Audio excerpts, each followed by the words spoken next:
Hey guys, welcome back to the channel. It's Saturday night and just kind of hanging out. The wife's putting the kids to bed and I figured give you guys a project update. So the 6x6, it's done. You guys saw the last video of working. We actually did get some snow and the plow works awesome. There's a couple little issues with it. I didn't get any video. I had to go to work as soon as I was done plowing. I didn't have time to video anything. I just need to get the plowing done, but the next snow, we're gonna have plenty of snow this winter, I'm sure. So we'll get some video of it. A couple little issues with it. The first thing is when the plow gets any side load, it'll pop off. It hasn't been an issue. It only happened twice while I was plowing. But I just gotta get some. I think I've got an idea on how I'm gonna keep that centered up and keep it from pushing off the mount.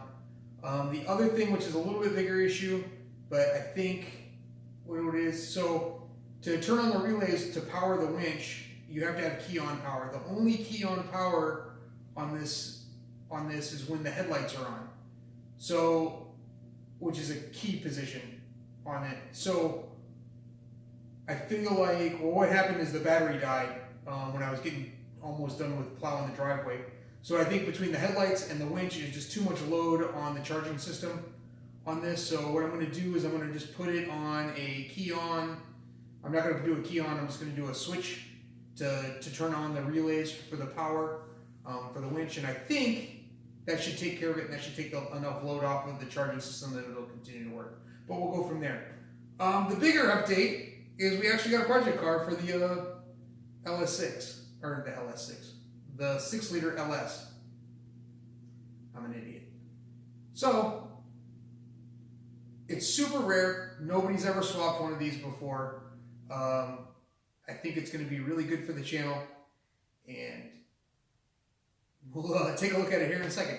Let me flip you guys around and we'll go at it. Sorry, guys, switched around. Gonna reveal the car here in a second. Super rare. Nobody's ever swapped one of these before. Fox body Mustang. Okay, obviously there's 1,000 LS swapped Fox body Mustangs. We're gonna go over here in a second why I chose this car.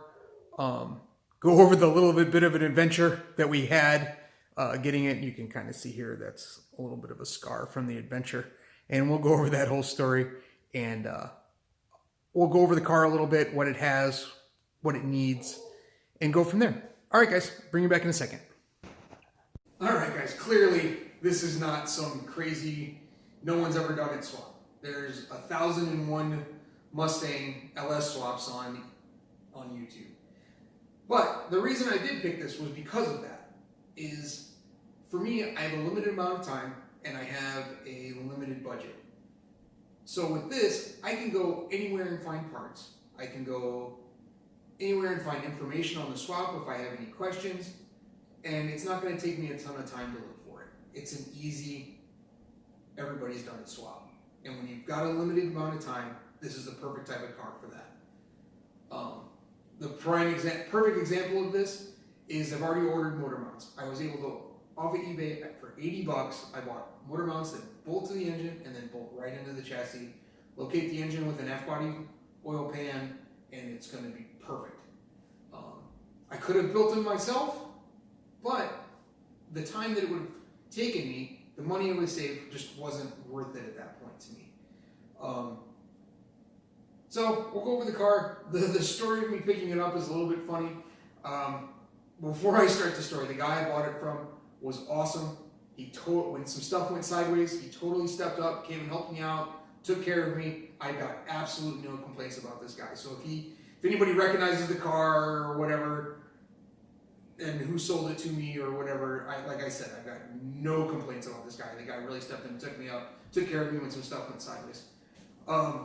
So it's about where I bought the car is about 4.5 hours away from me. Drove down, nothing big deal when I get down there. Car's exactly what he says. There's no rust on it. It has all the parts and things that he says that come with the car. Awesome. Load it up on the tow dolly and take off. I make it about a 1.5 miles, 2 miles down the road, and one of the wheels falls off.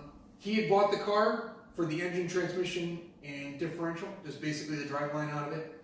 And when he put his junk or the spare differential in it, he just kind of tossed it in there and threw a couple lug nuts on it and forgot about it. And didn't think about it when he sold it to me. And when the wheel fell off, he came up. He brought me wheel studs because a couple of them fell out and were damaged, and brought me lug nuts.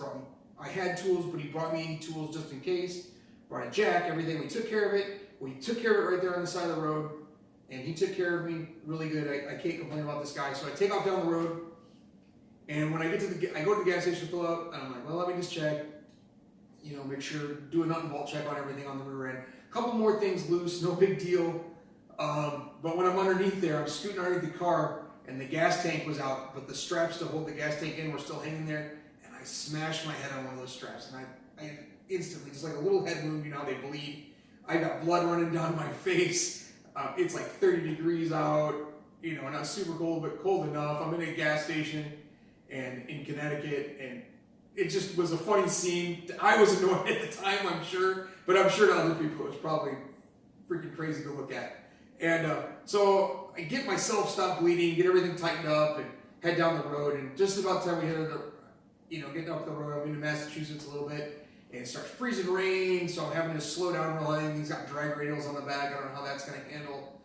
I'm driving. I'm probably about an hour and a half from home at this point, and some guy who's absolutely hammered. Comes up. He almost rear ends the car twice. He's swerving. Literally, it's a 2-lane northbound highway, and the guy's guardrail to guardrail, back and forth. Like I said, almost rear ended me a couple times. I ended up calling 911. It was so bad, I was afraid he was going to hurt somebody or himself or my car, because he almost already did it, rear-ended it twice. I'm able to get off. He goes past me. So I sit at the exit for a little bit, thinking that he's going to get ahead of me, and I go. And when I get up, I'm coming up on a rest area, and he's coming out of the rest area, and he starts to make a left-hand turn onto the highway, and he's going to come head-on at us. And I guess he saw me in the other car that was next to me, and ended up pulling back into the rest area, and then gets behind us, and again, almost runs the car a couple times. Guardrail to guardrail, almost sideswipes a semi-truck that was coming up behind us. Then out of nowhere, he just like floors it and flies past me. I was doing like 60, 65, the roads were kind of slick, and he just flies past me. So I called 911 again, and they're trying to get a deputy or a trooper out there. And then we're coming up to an exit where there's supposedly a deputy waiting for him, and just before that, there's a turnaround. He heads back south on a turnaround. I talked to the deputy later to get me a statement from me, and he actually, when he found him, the guy was going the wrong way on the highway and almost went head on with him in another car, and luckily they got him stopped and he didn't hurt anybody. But clearly it was a pretty exciting adventure for me to pick up the car that night. That's what part of makes these car stories fun. Obviously I don't want to get the car wrecked or come on head on with somebody, but there's always stuff like this when we buy these cars like this, and you guys probably all know that. But so we're going to go over here with this, and that's the adventure of me getting the car. So we'll go over all the stuff that the car has and what our plans with it and some of the things it needs. Be back in a second, guys. Here you guys go. You can see has a AJE tubular K member on it. You can kind of see down in there. Has a bump steer kit on it, and it's single adjustable coilovers in the front. I don't know what brand they are, but the springs look like they're in good shape and they're not leaking, so pretty happy with that.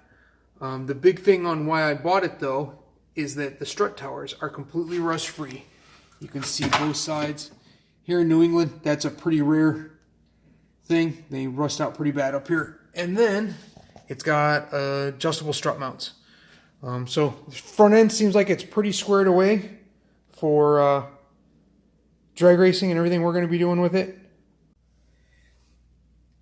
As you can see, guys, it's got single adjustable lowers, double adjustable uppers, and then it has Viking Crusader double adjustable shocks on it.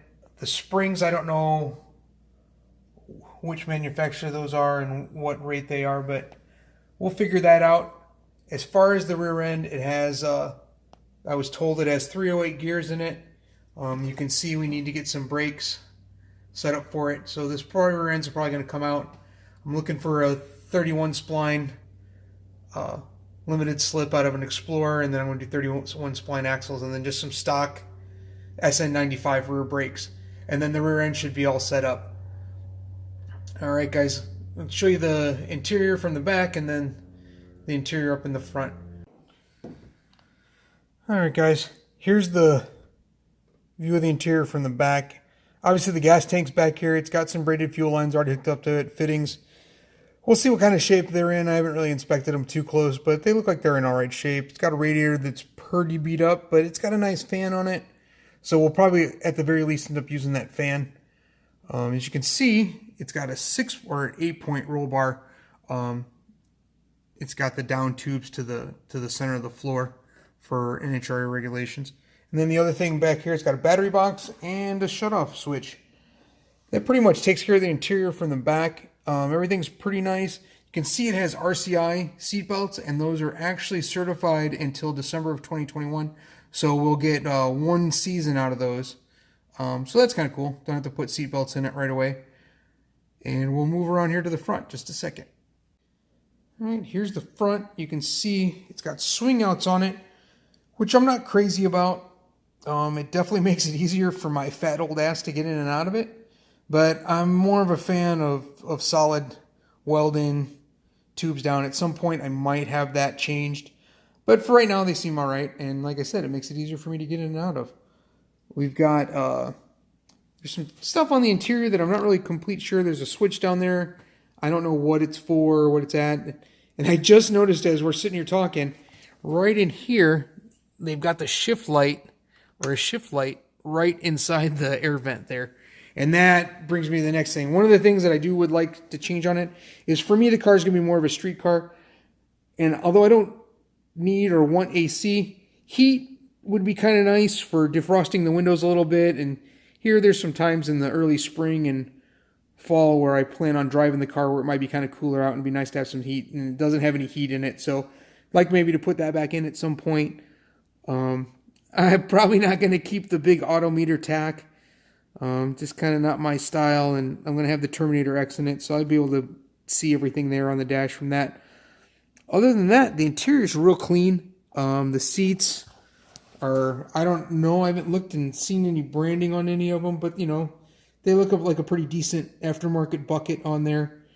Rest of the interior is pretty clean. Ashtray, in typical Fox body Mustang fashion, is not, will not lock closed. It's got a fuel pressure and water temp gauge in it. And so that's where it is as far as everything looks, it goes and everything. And we'll bring you back here in a second.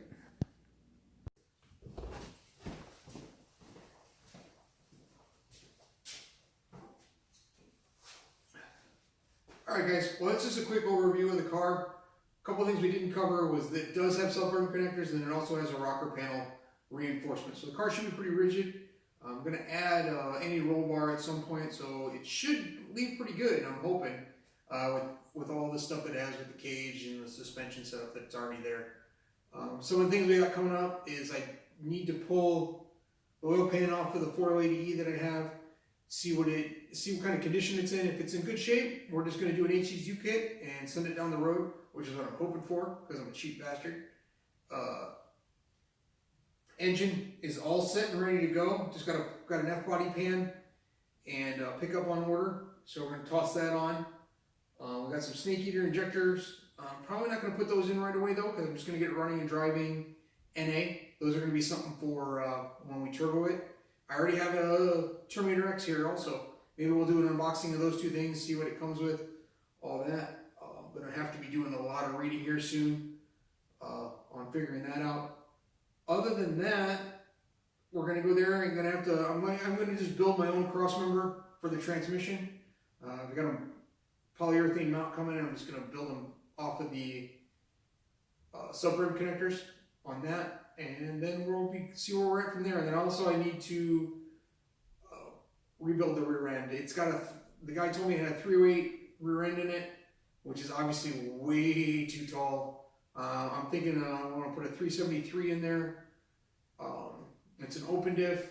I don't know if I want to go to get a pile locker and do a 31 spline and have to buy axles, but I'll probably do that eventually. But right now I think all I'm going to do is put some 373s in it,